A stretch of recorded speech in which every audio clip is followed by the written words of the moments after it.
ఈ రోజు చాలా మంచి రోజు అమ్మా. ఏమ్మా? పట్టదర్శన చేప పైకి తేలినట్లు గుడివాడ సుబ్బారావు గారు గుమ్మంలో నిలబడ్డాడే. అమ్మా, ఈ పాడు వృత్తి నేను చెయ్యలేనమ్మా. ఏమిటమ్మా నువ్వు మాట్లాడుతున్నది? ఇంత అల్లారబుద్దుగా నిన్ను పెంచుకున్నది ఈ సమాధానం కోసమా? అది కాక మనది పాడు వృత్తియా? పాడు వృత్తి కాదమ్మా మనది పాడికుండ లాంటి వృత్తి తల్లి మనది. పాడికుండ లాంటి వృత్తమ్మా. నా మాట వినమ్మా. మంచి వయసులో ఉన్నాము, లక్షలు గడుస్తానమ్మా, బాగుపడిపోతావు. నా మాట విన. అది కాదమ్మా, నా మనసు తనువు ఎప్పుడో ఆ శ్రీకృష్ణ భగవాన్ యందే లగ్నం చేశానమ్మా. నన్ను అట్టే బలవంత పెట్టకమ్మా. చాలా సంతోషం తల్లి, చాలా సంతోషం అమ్మా. ఈ సృష్టి ఎందు జనించిన ప్రతి ప్రాణి దైవారాధన చేసి తీరవలసినదేనమ్మా. మనస్సుతో కృష్ణ పరమాత్మను ధ్యానించు, మనస్సుతో కృష్ణ పరమాత్మను ధ్యానించు.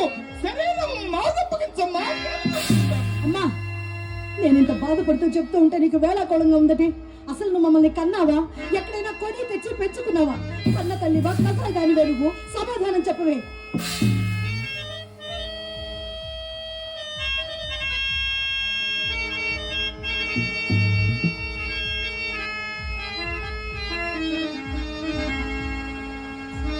చాలా చక్కగా అడిగావు తల్లి, చాలా చక్కగా అడిగావమ్మా. కొన్న తల్లిని కాదమ్మా నేను. నవమాసాలు మోసి కనీ పెంచినది కన్న తల్లి నేనమ్మా, నీ కన్న తల్లి. కానీ నీ విధి వ్రాతను నేను మార్చగలనా తల్లి? నేను మార్చగలనా అమ్మా?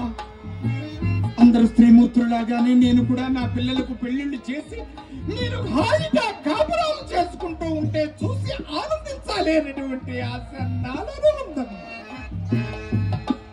కానీ అంతటి అదృష్టం మనకు లేదటమ్మా. ఆ మహద్భాగ్యం మనకు లేదు. పూర్వం ఈ సంఘాన్ని సంస్కరించే సంఘ సంస్కర్తలు ఆ మహత్భాగ్యాన్ని మనకు ప్రసాదించలేదు. నీకంటే ముందు ఎంతో కాలంగా వేశ్య వృత్తిలో కొనసాగుతున్న నన్ను బట్టి నిన్నెవరైనా సాంప్రదాయకంగా పెళ్లి చేసుకుంటారా? ఎవరైనా పెళ్లి చేసుకుంటారా? అంతెందుకమ్మా, ఈ వేదికలకి ఉపన్యాసాలు ఇచ్చే నాయకులంతా వారి వారి అవసరాలు తెచ్చుకుని వెళ్ళిపోతారే కానీ వారిలో ఒక్కరైనా నీ మెడలో తాళి కడతారే? వారి కాళ్ళు కడిగి నా నిద్ర చల్లుకుంటారు. ఎవ్వరి ముందుకు రారు తల్లి, నేను ఆనందంగా చూచి వెళ్ళిపోతాను. అందులోకి వేస్తులకు మూతులు వాడినా, వేదికలకి బూతులు మాట్లాడినా ఈ సమాజం హర్షించదమ్మా. వయస్సు పైబడి రేపన్న రోజున నేనే ఉండాలి. నీ బ్రతుకులు ఎలా మారిపోతాయనే బాధ తప్ప నాకేం కావాలి? అమ్మా, నువ్వెంత చెప్పినను ఈ పాడు వృత్తి చేయుటకు నా మనస్సు అంగీకరించటం లేదమ్మా. నీకు దండం పెడతానమ్మా, నన్ను వదిలిపెట్టేయమ్మా. తల్లి మాట పెట్టలే విన్నప్పుడు ఈ తల్లి ఉంటే నేను చేస్తే నేను ఇక్కడ వింటానమ్మా, నువ్వు చెప్పినట్టే వింటానమ్మా. నువ్వు చచ్చిపోతే మాకు దిక్కెవరున్నారే? వింటానమ్మా. నా మాట వింటావా?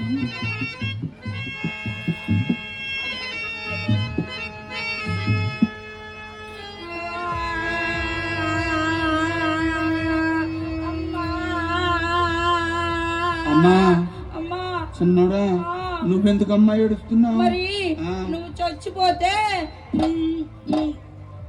నా పెళ్ళి ఎవరు చేస్తారమ్మా? అదే నీ బాధ. నీ పెళ్లి చేసిన తర్వాత నేను చచ్చినా పర్వాలేదమ్మా. నేను చచ్చనమ్మా. అక్కే మనసు మార్చడానికి నేను చెప్పినవన్నీ గుర్తున్నాయిగా. వెళ్ళి బావగారిని తీసుకొస్తారమ్మా. అక్క చైనా అంటే ఆ పని చేయమని బతిలాడుతున్నా. పాపం చూడక్క ఎలా ఏడుతుందో. అదేది నాకు చెప్పు చిట్టుకు చేసుకొని చేస్తా. అమ్మా, నీ మనసు ఎంత మంచి మనసే. తల్లి బాధపడుతుందని ఆ పని ఏదో నువ్వే చేసేద్దాం అనుకుంటున్నావా? పని చేయాలనే ఉద్దేశం మనసులో ఉన్న శరీరం సహకరించదే. ఇంకా 4 ఏళ్ళు ఆగిన తర్వాత అప్పుడు చెప్తానమ్మా. నేను వెళ్ళి బావగారికి తీసుకొస్తానమ్మా. ఏ చిత్ర, రావే. ఇలాంటి పాడు కబుర్లు మోసుకురావద్దని నీకు ఎన్నిసార్లు చెప్పానే? ఏం చెప్పలేదక్క, అయినా ఏం చేయనక్క. చెప్తే నీకు కోపం, చెప్పకపోతే అమ్మ కోపం. మేస్త్రి మధ్యలో నేను చచ్చిపోతున్నాను. ఆగదు.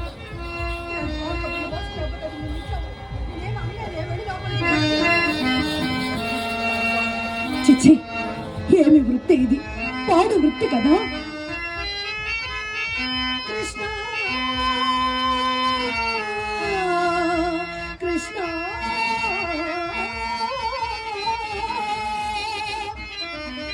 కనలేదా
Krishna